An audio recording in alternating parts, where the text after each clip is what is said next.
Vitamin D अन्य vitamins की तरह बहुत ही महत्वपूर्ण होता है।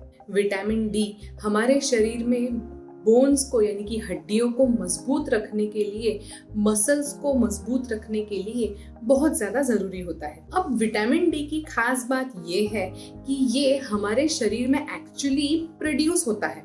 जैसे ही हमारी स्किन सनलाइट से एक्सपोज होने लगती है, वैसे ही विटामिन डी स्किन के नीचे से प्रोड्यूस होने लगता है।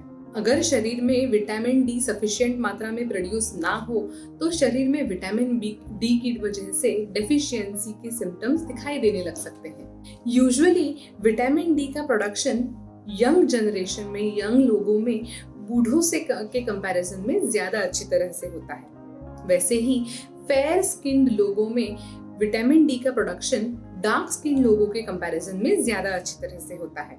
विटामिन डी के अलग अलग फंक्शंस होते हैं। हमारी बोन्स को मजबूत रखना विटामिन डी का सबसे इम्पोर्टेंट फंक्शन होता है। ये हमारे शरीर में कैल्शियम अब्सॉर्ब करने का भी फंक्शन करता है। कैल्शियम अब्सॉर्ब करने के लिए ये पैराथायरॉइड हार्मोन्स के साथ भी काम करता है।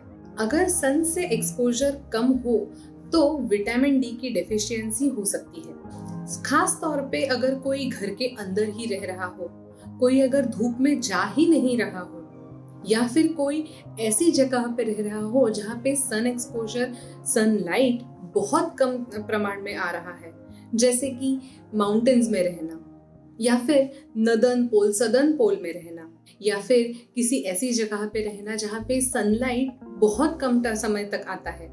ऐसी जगह पे सनलाइट ही कम होने की वजह से सन एक्सपोजर ऑटोमेटिकली कम हो जाता है और इन लोगों में विटामिन डी की डेफिशिएंसी होना बहुत कॉमन हो जाता है। कुछ दवाइयाँ होती है जैसे कि सीजर्स कंट्रोल करने वाली दवाइयाँ, कोलेस्ट्रॉल कंट्रोल करने वाली दवाइयाँ, लैक्सेटिव्स, ऐसी कुछ दवाइयों की वजह से विटामिन डी की डेफिशिएंसी हो सकती है।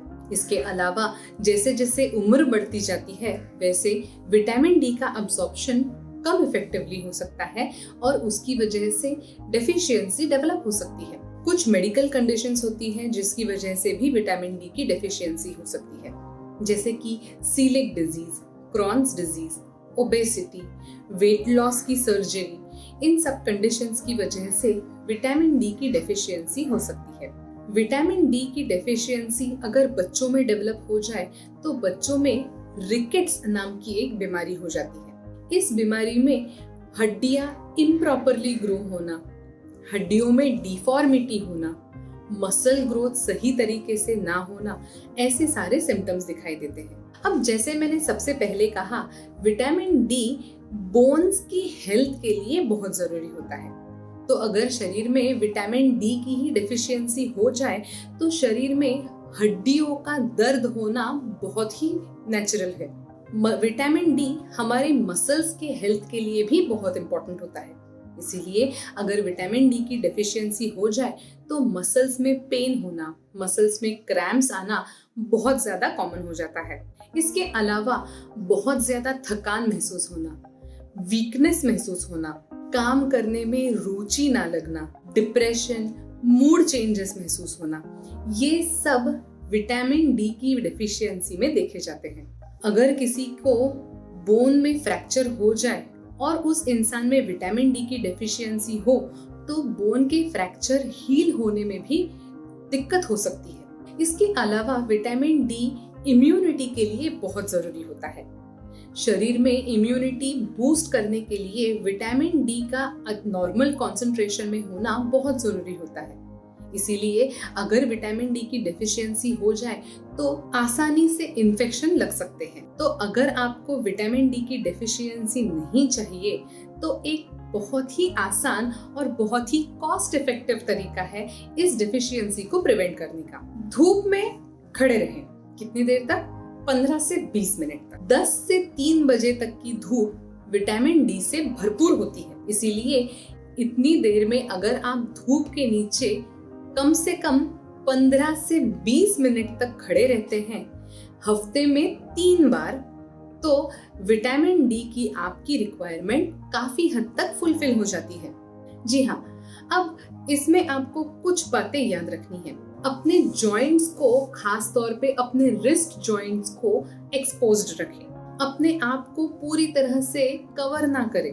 सनस्क्रीन इतनी देर तक ना लगाएं, क्योंकि सनस्क्रीन लगाने से सन के रेज पूरी तरह से स्किन में पेनिट्रेट नहीं हो पाते।